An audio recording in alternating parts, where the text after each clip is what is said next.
তুমি কোথায় যাও? ওমরে ফারুক বলেন, মুহাম্মাদের কল্লা কাটার জন্য যাচ্ছি। পড়েন নাউজুবিল্লাহ। ওমরে ফারুক তলোয়ার নিয়ে ছুটলেন, পাগলের মতো ছুটলেন, আর ধৈর্য ধারণ করতে পারেন না। বিশ্বনবীর নূরানি চেহারাটা একবার দেখার জন্য পাগলের মতো ছুটতে আরম্ভ করলেন। ওমরে ফারুককে দারুল আরকামের কাছে আসতে দেখে বিশ্বনবীর চাচা হামজা ইবনে আব্দুল মুত্তালিব এসে বলে, নবী তাড়াতাড়ি দারুল আরকামের ঘর থেকে আপনি পালিয়ে অন্য কোথাও চলে যান।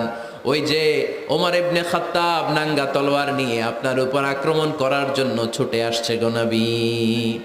বিশ্বনবী বললেন, ও আমার সাহাবারা, ও আমার চাচা হামজা, সবাই আপনারা সরে যান, ওমররে আসতে দেন, ওমররে বাধা দিয়েন না।